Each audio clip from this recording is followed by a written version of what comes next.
Musab from kerneltraining.com, and welcome to this webinar on Red Hat Cluster Suite, or you can call it as Linux cluster in other words. So before starting this, let me talk about my experience and what experience do I pursue and what are the things in which I deal with.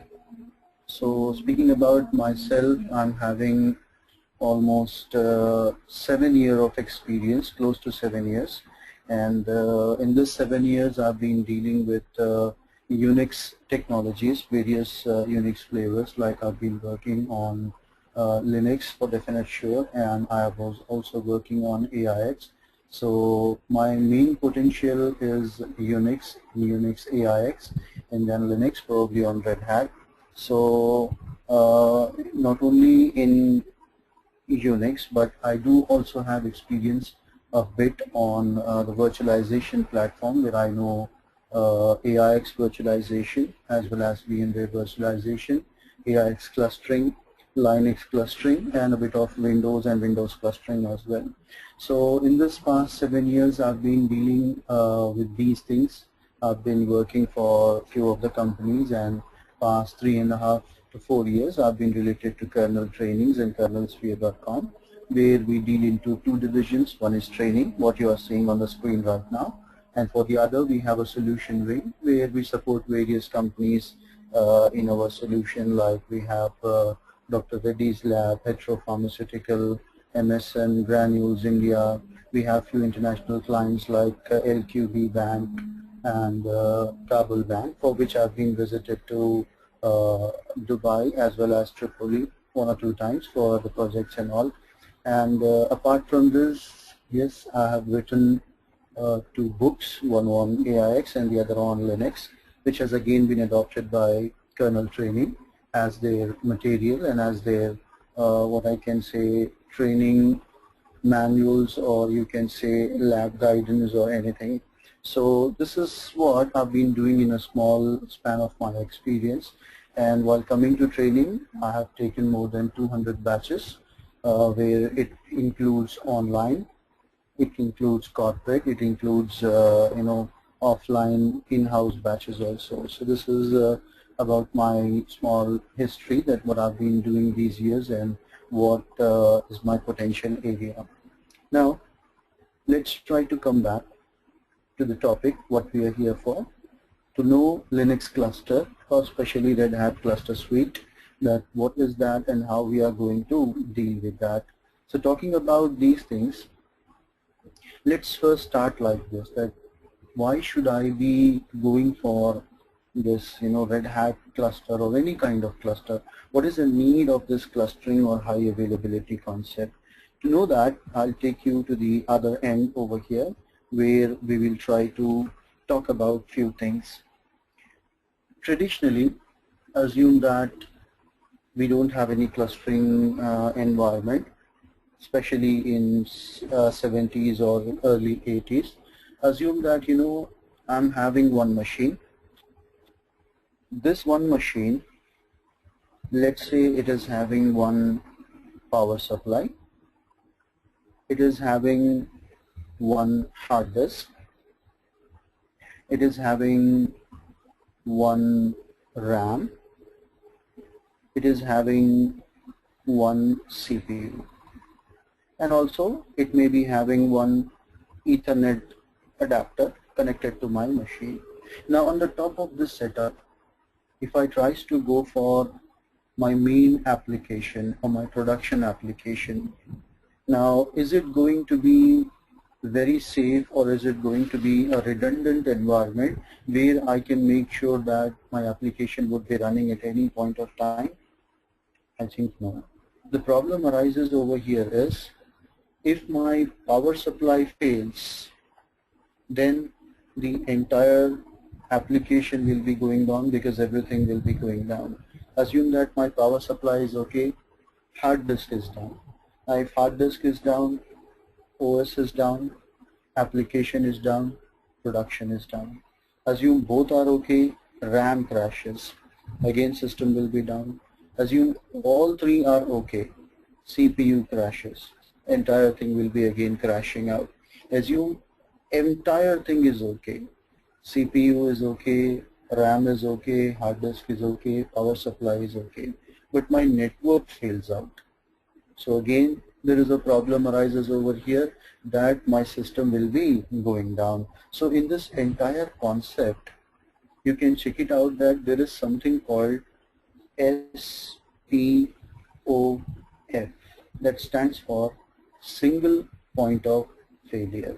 So if one thing fails, the entire thing is going to be down. That is the problem that arises in this particular setup. If one thing fails, the overall environment fails. So basically what happens over here is, in this environment, to run a production would be a very, very big challenge, and I may be facing unplanned downtimes, uncertainties at any point of time, and my system would crash, my production will go for the outage, unplanned outage. So what we can do in order to eliminate something called single point of failure. Now, to eliminate single point of failure, we will go for some setup. But you may challenge me, or you may ask me a question that, nowadays we are having better infrastructure, better hardware, which may be having everything in a redundant environment. For example, let's say in today's world, if I wanted to go for a machine, that machine comes with multiple power supplies. So if one fails, other would be giving me better power supply. Then we may have multiple hard drives. That hard drives I will convert into RAID level, and again I can make my environment redundant. Apart from this, my machines may have multiple RAMs. So if one RAM is not functioning, maybe other RAM is functioning properly for me. And I may be having multiple CPUs. Also, we may be having multiple NIC cards connected to my machine. So if one NIC does not function, the other NIC will be taking care of it. Now in this entire setup, can I see any single point of failure? I have multiple CPUs, I have multiple hard drives, I have multiple RAMs, I have multiple CPUs, I have multiple network cards. So still, is there any single point of failure in this particular environment? I would say yes. Up to some extent, it may give me redundancy. One CPU, other CPU, one disk, other disk, one RAM, other RAM, one CPU, other CPU. But overall, this particular machine is a single point of failure for me. If the entire machine fails due to some reason, maybe the motherboard inside it crashes out, or the external power supply crashes out, or something uncertain goes into the entire box. So if that whole box fails, still if I'm having multiple components inside it, that may not be a sufficient thing for me. So in this scenario, overall the box can be considered as a single point of failure. So to avoid it, people have given rise to a concept of high availability. Now when we talk about high availability, in high availability, I may not be thinking about the high availability of my machine. No. I may not be thinking of high availability of a power supply. Never. I may not be thinking for the high availability of a hard disk. I may not be thinking for the high availability of, for example, RAM. I may not be thinking for CPU. No, but I may be thinking of the high availability of my most important component in the machine or in my environment. That would be my application.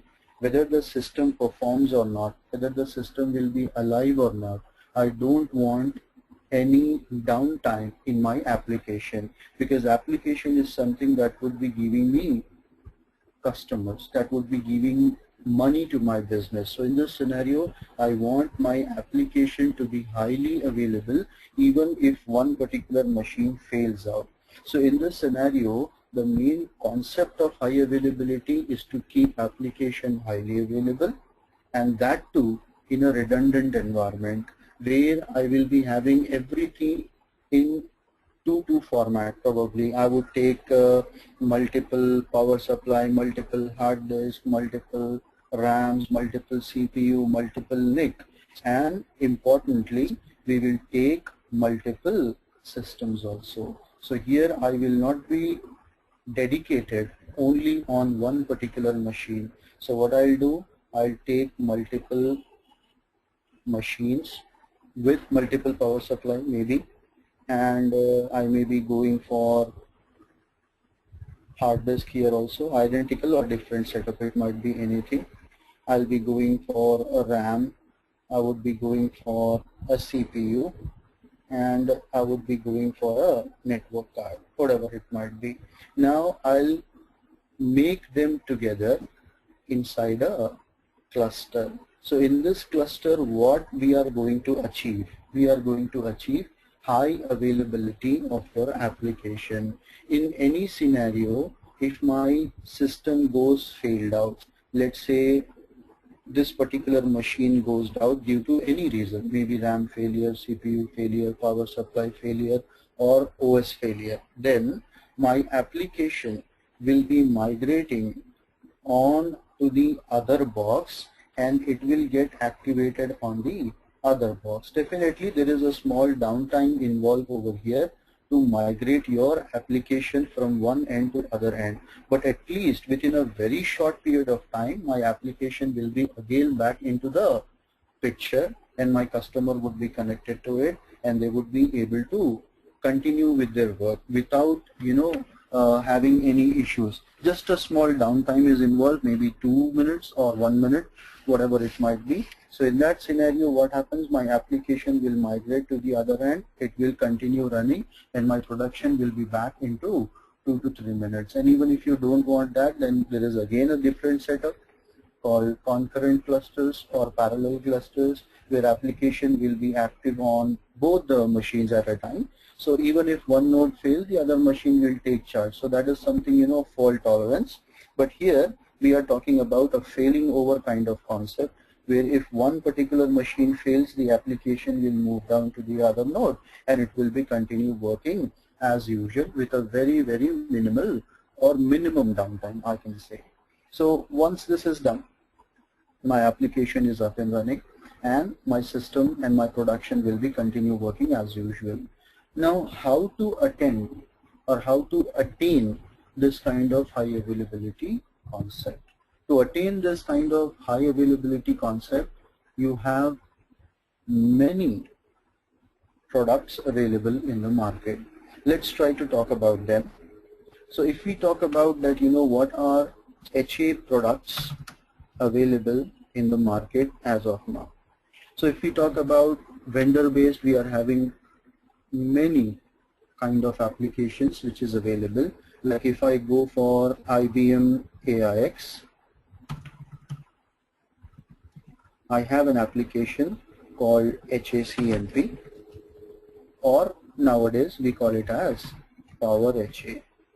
Okay, so it's a high availability product for IBM AIX operating systems, which only supports IBM AIX operating system. Similarly, if I talk about HP UX, that is HP UNIX.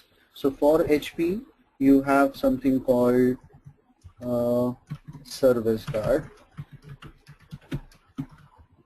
which is again a high availability concept for HP UX.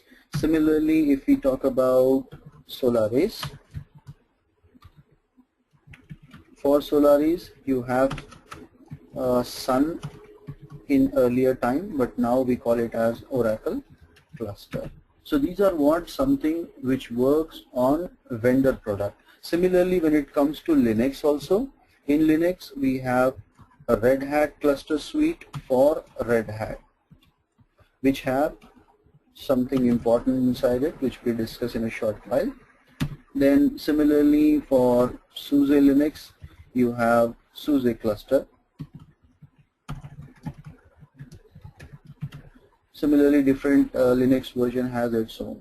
Now, apart from vendor based, if I wanted to go for independent cluster, where I want to run the cluster same application for IBM AIX, same application for HP or Solaris or Red Hat, then you have something from Symantec, which is Veritas cluster.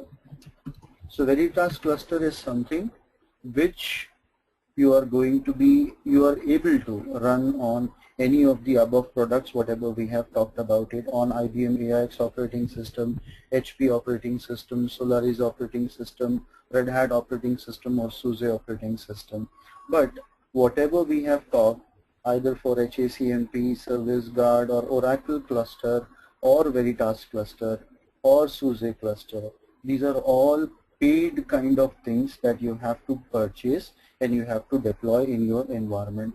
Especially, I don't know much about Service Guard and Sun Oracle cluster, but as I have worked on IBM AIX environment, I know very well that if I wanted to go for HACMP or Power HA, then I have to purchase it as an additional application for which I have to pay according to my environment, that how many clusters I am making and where I wanted to deploy it. Different things are there and different licensing concept is there. Similarly, if I go for Veritas cluster, it is a definitely paid product for which you have to again purchase and you have to deploy depending upon the operating system. But also SUSE cluster, up to some extent, it may be freely available for testing, but again, all features inside it you may only be getting when you pay for it. So probably this is something, a paid feature for which we have to pay and use. But when it comes to Red Hat Cluster Suite, Red Hat Cluster Suite comes as a default add-on or a component inside your Red Hat media. So what we need to do is, if I wanted to deploy it, I just need to install that components and I can go for a Red Hat clustered environment, high availability environment, where I can attain high availability up to almost 16 nodes or 16 machines inside it. So for free, if I can achieve 16 cluster node, I don't think it's a bad idea for a small or a mid-sized organization to deploy it, who don't want it to invest money for extra software or extra application. So this is something, a Red Hat Cluster Suite. Why do we call it as a suite? So when it comes to Cluster Suite, suite is something which is a combination of multiple things inside it. Now again, when it comes to Red Hat, in Red Hat we have multiple components over here. Like we have something called Richie, we have something called Lucy, we have something called Conga, we have something called CMan, we have something called RG Manager, we have something called CLVM, we have something called GFS. So all these features are packed in one package, and that package is called as a suite. So it is a combination of multiple things in one, which I can use, which I can deploy, and with which I can work. So that's the reason this particular thing is called as Red Hat Cluster Suite. So in order to attend it, we have to deploy this particular things and we have to achieve it. As I've told you, Red Hat Cluster Suite support not more than 16 node cluster. Node is nothing but the computer or the machine which you are using inside your cluster, where your application can play, where it can move, and where it can fail over or where it can run. Now, when it comes to Red Hat Cluster Suite, in my Red Hat Cluster Suite, this is something, the environment what your Red Hat Cluster Suite will be running on. So what are the features that your Red Hat Cluster Suite will be using whenever we are going for a deployment of it? So when it comes to Red Hat Cluster Suite, environment is quite similar to the other cluster applications. Here I require multiple nodes to be there for the participant, that is definitely. Secondly, I require a redundant environment. I cannot depend on only one network. See, the main concept of high availability is to eliminate single point of failure. So I would not like to maintain any single point of failure in my cluster where if one component fails, the entire cluster fails up. So that's the reason we'll go for multiple Ethernet switches. One we will use for public network for the people to connect from outside, and the other we will use as a private network for internal communication and management of your cluster. Anyway, we will also use some network power switch if required. It's an optional thing. Apart from that, one important thing is we should use something called an storage over here. Now, why I should use an external storage? Why can't I would be developing this entire concept on a internal storage or the internal disk that is connected to my machines in a cluster? Let's try to talk about it. So when it comes to clustered environment, why I am going for external storage, let's try to talk about it. So while talking about your external storages, let's try to go in detail. Assume that I am having two noded cluster, node 1, node 2. All these two nodes are currently in a cluster what I have created. Now, in this cluster, let me say I am having power supplies definitely would be there. I am having hard drive, I am having RAMs, I am having CPUs available over here. Everything is available. I am having multiple network also. Okay, all in all, it's an identical setup, for example. And here I am having multiple NIC cards also for redundancy purpose. Maybe I have bonded it or something like that for better performance. Now, where I am going to keep my application? I cannot keep my application internally on node 1. What is the problem that would arise is if I keep it internally?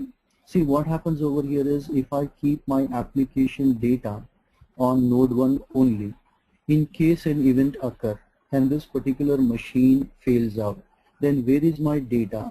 The data would be available only on node 1, and node 2 does not know what is the data that I have kept inside it, what is the modification that happened, what are the updations that happened. So all in all, what problem occurs over here is when failover happens, my application will move to second node and it will try to find out what is the data inside it, and as a result of which the updated data is only available on node 1. Node 2 does not have that data. So ultimately my clients may not be able to see the proper data that have been updated, and the new things what they have done, it will only show me the old data. So probably synchronization will not be there, and the same thing is not available on the other side. So in this scenario, I would not like to keep my data on internal storage. On internal storage, I'll only keep my operating system. That's it. Now, for my external storage, for my application data feasibility, we require one more thing over here. We have to use a storage over here, external storage. Now that external storage can be your SAN, which supports fiber channel, or it can be NAS, which is network attached storages like ISZ or something like that, or it can be NFS storage, whatever it might be, but probably I require same storage to be available on both sides. So what we'll do, ideally we will take any SAN or NAS storage. What SAN and NAS people will do is they will create a LUN on your storage level, and the same LUN they will give to both the nodes. So the same disk will be available in the form of a shared LUN or shared disk. So whether I write on node 1 or I write on node 2, the data will be available on both the sides. So only the thing will happen that the application will be active here and it will be passive here in case of failover cluster. So whatever updation is happening will be happen through node 1, but whatever data is getting written or whatever data is getting modified will also be seen by node 2. So in case of failure, my application will move from node 1 to node 2. It will convert this node as an active node, and already the data is here. So again, it will continue working on the same pace. Every information would be available and everything will be working flawlessly. So in this scenario, again, the requirement comes for shared storage. Now that shared storage may be coming from SAM, it may be coming from NAS, or it may be coming from NFS or any kind of activity, but I require at any point of time a shared storage or a common storage for all the nodes that is participating in my cluster. So when we talk about this cluster, these are the requirements that has to be there. So as talking about the requirements, I require a fiber channel switch if I'm going for SAN kind of environment. Now if I'm going for NAS kind of thing, then I don't require this particular what I can say things over here. One second. As I was speaking, guys, that if we are going for SAN setup, which will be working on fiber channel, so I require fiber channel switch. If I have more than required nodes that might be supporting on storage, because as talking about storage, I'll give you a good overview on SAN storage, that why do we require this fiber channel switch over there. It's simply like your normal switch, but which will be having FC ports on the top of it, which will give you higher flexibility to support multiple or to connect multiple computers which directly cannot be connected to the storage. So again, for expanding your network of fiber channel, we require fiber channel switch, and to connect to each machine, I require fiber cables if it is a SAN. So I require this kind of redundant network where I'll be taking fiber channel into the consideration. Same LAN will be shared to all the nodes, and whatever application I would be running, the same data will be replicated to all the nodes. So in case any failure occurs, my system will move the application from first node to second. If second fails to third, third to fourth, fourth to fifth. If fifth fails, again if the first is back, then it will come back to first. So like that, we are trying to prepare a network for high availability concept which would be working. Now, what is Red Hat Cluster Suite? As I've told you, Red Hat Cluster Server is a suite of packages that can be used to deploy highly available services on Red Hat Linux based server. So this kind of activity can only be done on Red Hat environment. RHCS cannot be deployed for any other operating system. What are the features it is going to give me? So it gives me cluster management and service failover. It gives me network load balancing feature, and for network load balancing or parallel cluster, I require global read-write file system. Now what are these types of cluster? Let's try to talk about it. Let me come back to my page. So let me tell you guys what is the difference between the type of cluster it is giving. Assume we are having a cluster. We have two node cluster, for example, node 1, node B, node 1, node 2. Now currently my application is active on node A and it is passive on node B. So in this scenario, what happens is, here it is active and here it is passive. People who are connecting from outside, whenever they want to work with my computer, automatically they'll go to node 1 and they will start working over here.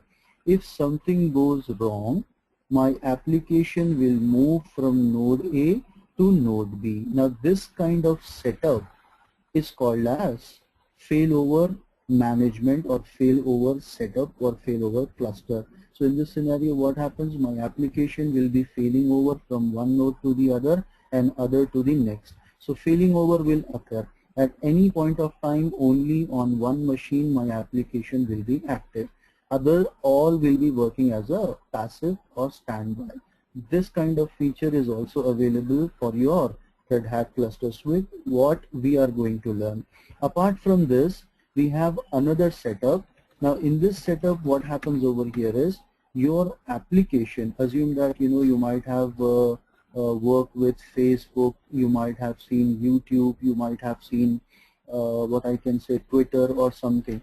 See, what happens over here is when the application is active on one node and passive on other node, for migrating, as discussed, there is a downtime. At least it will take 2 to 3 minutes to migrate my application from one node to other node. Then it will be powered on, then it will be continue working. But where I cannot go for downtime. Downtime is a problem for me. So in that scenario, this failing over cluster may not help. We have never seen Facebook down for 1 minute or 2 minutes, or YouTube is down for 3 minutes or 1 hour something. The reason over there is they will go for not active passive cluster. They will go for some cluster called active active. Now in this active active, what happens is the application will be active on all the nodes within a cluster. So even if I am having 16 node cluster, all 16 nodes will be currently active and application will be running on all the nodes at the same time. But they will be connected to one load balancing machine, probably your Linux box. In Linux terminology, we call it as LVS, load balancing kind of setup, where it is used for network load balancing. So in this scenario, what happens is people who want to reach out my application, they will get hit to the router or my load balancing machine. Now load balancing machine will check it out that out of all nodes, which machine is having higher node and which machine is sitting idle. So what they'll do is they'll send this load to the machine which is not currently on a very high load. So like that it will try to balance the load, and in this scenario, even if one node is down, the application will not be down because it would be running on the other machine. Assume you are having 3 node cluster. So if one is gone, other 2 are still running. The network load balancing will be maintaining the load from 2. If all are gone, at least one machine would be there which will be running. Meanwhile, I can repair my other machine and bring them back into the cluster. So this kind of concept is called as parallel cluster, concurrent clusters, or balancing cluster, where all the machines will be having application active on the top of it, which is again a very, very depthful concept where we have to design this LVS as a router, as a load balancing machine. So which is again a very different concept. Here we are not going to talk about that, but that is also a feature that is provided to you by Red Hat. So if you wanted to go for that kind of setup as well, we can go for it. Finally, if I want my application to be active on all the nodes, then normal file systems will not be capable for that, like ext2, ext3, ext4 may not support, mounting the file system on the nodes and reading and writing parallelly from any node. For that activity, I require a special file system called global file system, which short we also call it as GFS. So what we are going to cover in this kind of syllabus is we are going to see failover cluster, and we are going to see GFS and GFS inside a cluster and GFS outside of a cluster. So I can make GFS cluster without the need of Red Hat Cluster Suite. So we are going to see both, that if I'm going to use GFS as an independent cluster on its own or GFS dependent on Red Hat Cluster Suite. Now in your Red Hat Cluster Suite, as I've told you, there are many concepts inside it, like to make a proper cluster we require nodes, we require very importantly fencing devices, we require shared storage, we require resources, services, quorums, failover domains. So these are many things what we have to discuss in detail when we go for the classes over here. So we need to talk about fencing, types of fencing, depending upon what hardware you are taking. You will be having fencing like IPMI, power, SAN fencing. If I'm going for virtualization, VMware fencing, Red Hat fencing, KVM fencing. If I'm going with hardware based kind of thing, like I would be having some consoles, HP's ILO I can take, DRAC I can take, if I have Blade Centos I can take. Many things are there which we have to talk So these are something what we are going to talk, and also I've told you there are some components of Red Hat cluster like Lucy, Richie, Onga, Cluster Manager, RG Manager, CLVM, GFS. All these components together is called as a Red Hat cluster suite.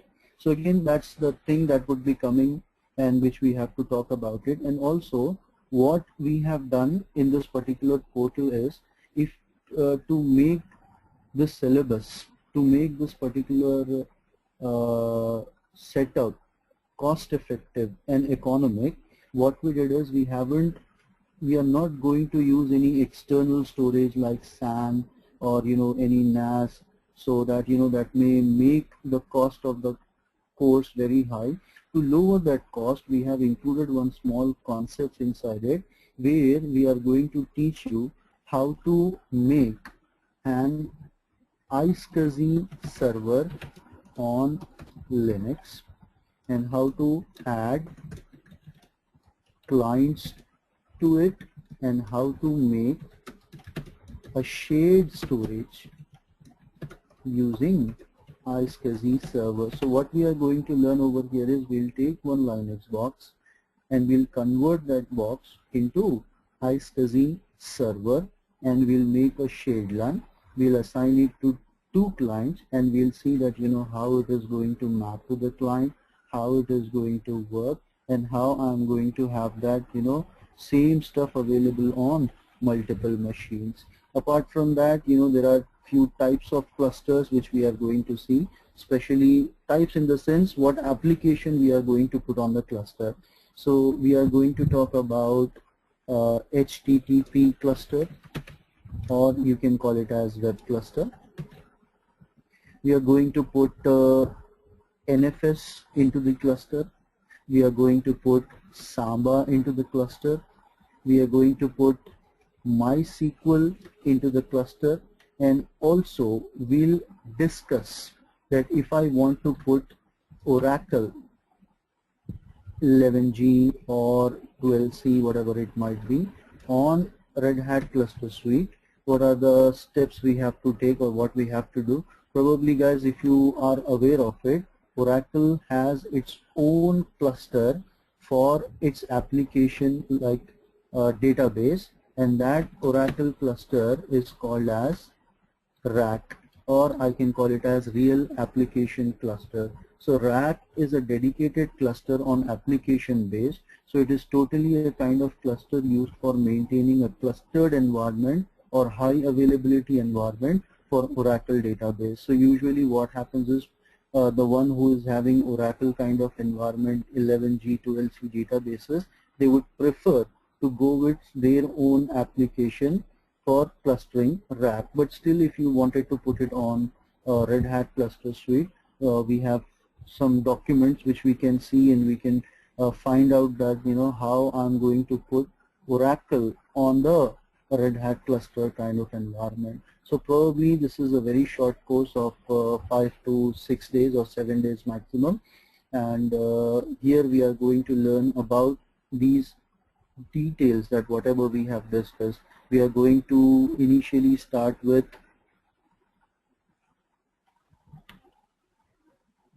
iSCSI server, as we have written on the top. We will make the storage and everything, we will make it ready, and after that we will talk about one more important thing in your Red Hat cluster called fencing, that how I'm going to protect my machine in case of any failure, and how heartbeats happen, how it will detect if there is any failure, and how it is going to protect my cluster, and how it is making that failover occur. So fencing we'll talk about quorum, that what is quorum, when we require quorum, in which situation we'll go for quorum, and all those things. And after that we are going to deploy a cluster using Lucy console, and then we are going to configure entire thing. All those things whatever I have shown you in the slides, we will discuss inside it, and we will try to talk about it. Like we are going to talk about fencing, we are going to talk about quorum, failover domains, how to set up multiple domains, and all those things. Finally we'll talk about LVM in clustered environment, that how I'm going to use logical volume management in clustered environment, and on the top of it, if I want parallel or concurrent read-write activities, how to deploy GFS, Global File System, where all machines will be able to mount file system at a time. I can read and write from any machine, whichever I'm trying to work with. So all these concepts we are trying to cover in this particular course or in this particular curriculum. So that's a small introduction, I could say, what I have tried to give you for Red Hat cluster. And basically, what is a cluster? Why would we go for cluster? There are many things which we have to talk in depth when we go for the classes. So Chandra, from my end, it is over. Can you take it and you can explain them the different concept of our LMS and all?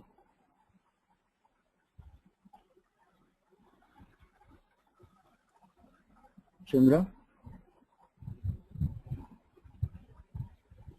Yes, Mr. Musaf. Yeah, can you take over and explain them the different perspective of the syllabus and online thing, that how they are going to reach out and all the stuff? Okay, have you shown the syllabus in the class? Yes? Have you shown the syllabus copy? No, I haven't shown. You can show it. I don't have that. Okay, great. Thanks, Musaf. I will take over and let me show them the different prospects of kernel training. Thank you. Okay. Muting you. So hi guys, very good afternoon, and I'm thankful for you guys to spare your time to come down here.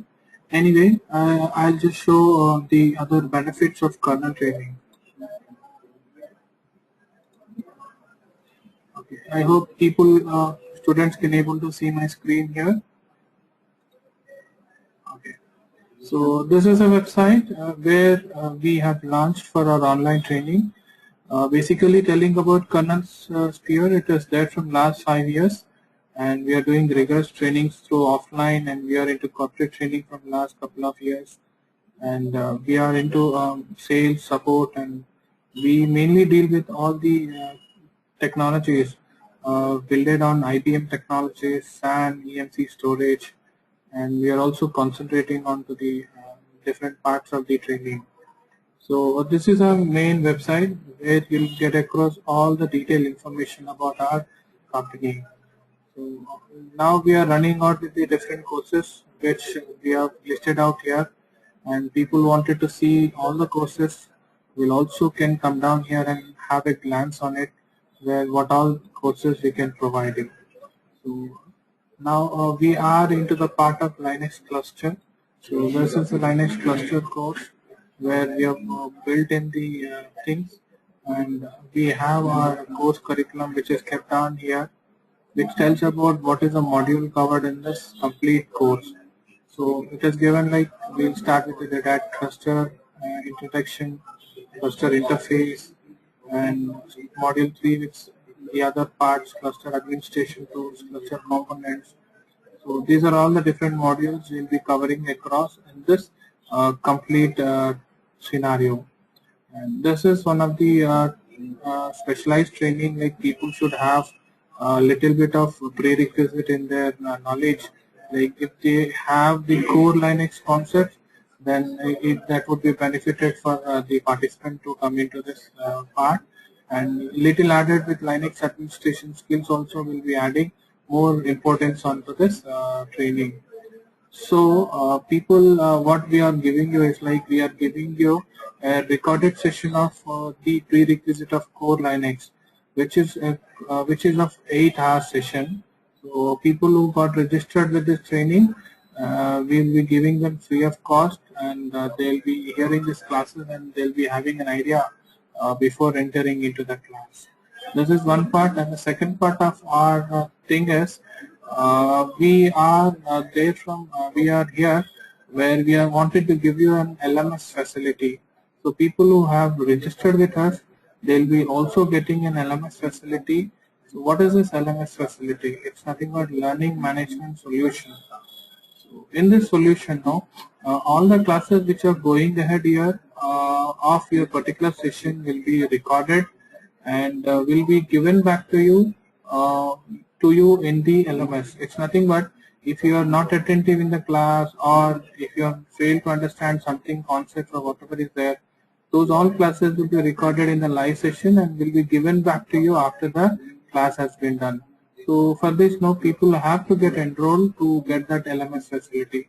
And not only the recorded sessions, we also give you the other privilege of accessing the material, other privilege of accessing the PPTs, other privilege of accessing the interview questions, and what all the faculty wanted to share will be all kept in this particular LMS point of view.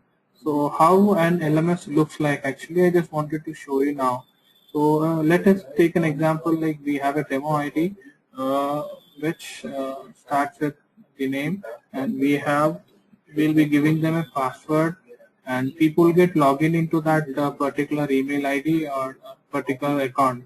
So when they log in into that, the LMS screens look like this. So this person has registered for 2 of the courses. So here it says like they have registered for 2 courses. So if he is not registered, it will become a 0.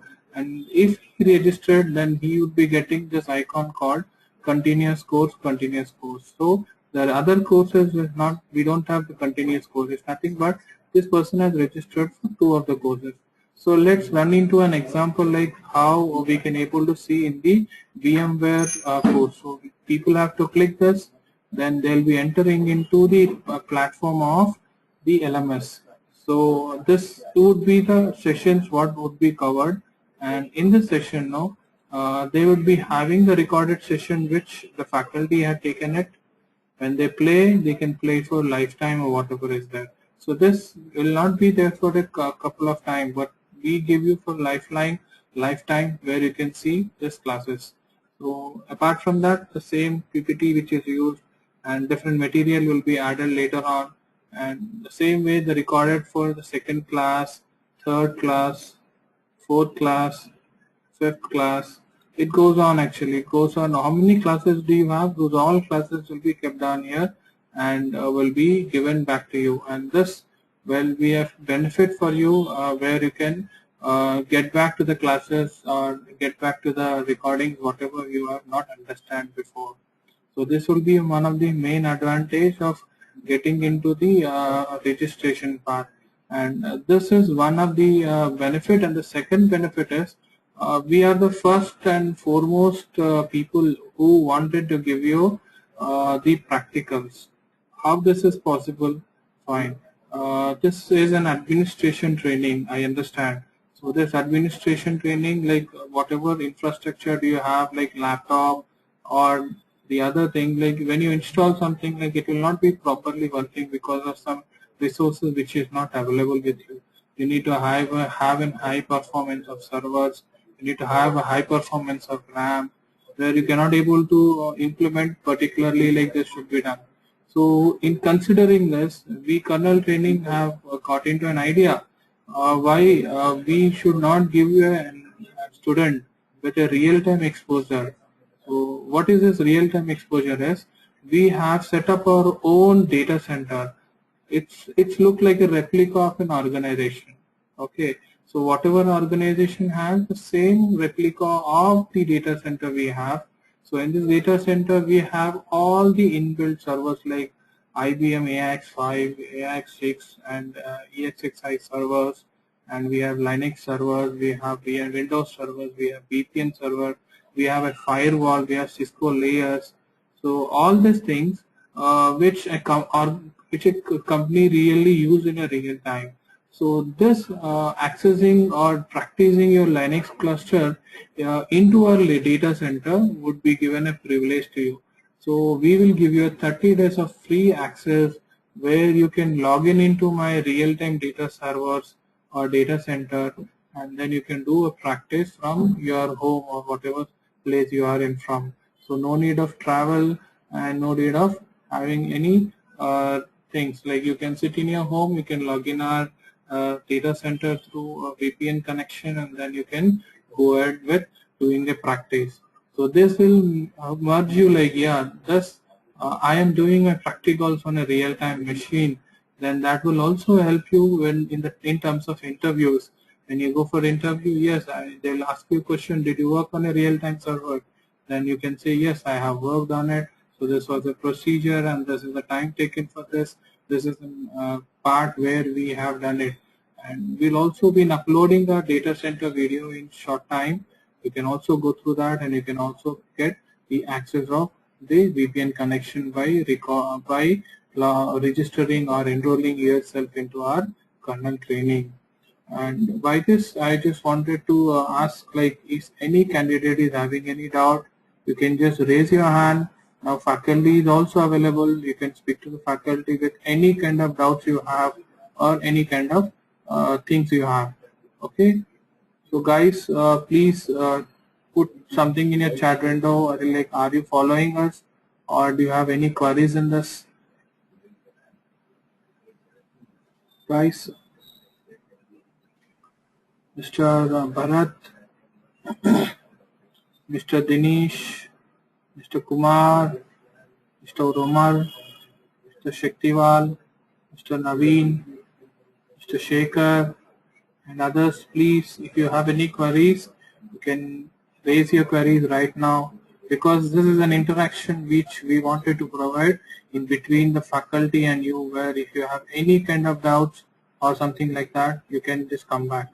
Okay, one person is asking, EMC storage training can't be seen in the list of the courses. Dinesh Kumar. So Dinesh is asking, like, we don't have EMC SAN.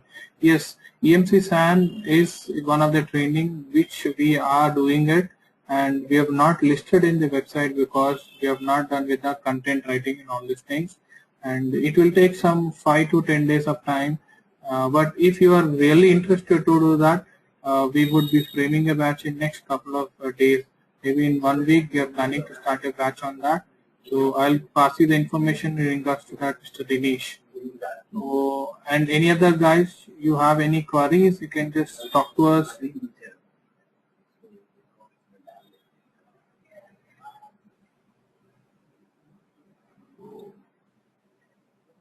Well, Mr. Musaf, anything you wanted to share to the candidates? No, I think whatever I have to say, I did that in the training sessions. See, one of the candidates can take over, and if there is any query that I have to be answered, Mr. Musaf, one of the candidates is asking, like, after taking this course, will I be eligible for taking certification?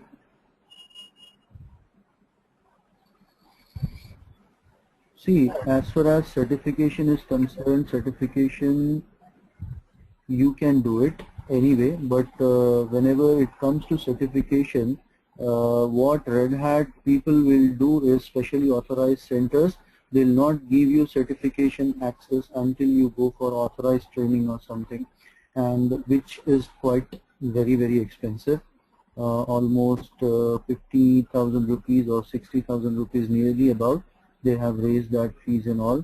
So probably you can include it as a add-on in your kitty, but if you wanted to go for certification, I think that you have to go for authorized training as well, because with that only they require the minimum 5 students to be there for authorized training. Even that does not happen very frequently, to be honest, because they require minimum 5 students. A guy from Red Hat will come and they will try to teach you in that, and then in that period only they will provide you the certification. Probably you can go for a certification with this syllabus, because all whatever they are teaching, we are trying to teach it over here, but still you need to have an information from Red Hat authorized training also, that when is that going to be happen and is it mandatory or not. As far as I know, they make it as a mandatory thing that for certification you have to learn that course from them and then you have to go, unlike other Red Hat system administration and certified engineer. But yes, it is quite very similar to your certification stuff. Mr. Dinesh, I hope your problem is solved. Can I have small acknowledgement from your end? Okay. Yes, you got it. Thank you. And any other guys, you have any queries, you can just put up in chat window, or if you wanted to speak to the faculty, I'll unmute you. You can just put in the chat window like I want to speak to faculty, then I'll unmute you. Any kind of queries you have, you can just come back to us on this, because we are winding up the session, so we just wanted to take an acknowledgement from you people. So is it this would be beneficial for you or in future? That's what we wanted to understand. So I hope, Mr. Musaf, all the queries of students has been solved. So let's wind up this thing. And I wish everybody a happy Yukadi, and I wish the faculty the same. And thanks for your time. Thank you, Chandra. Wish you the same. Thank you. Thank you very much. Bye bye.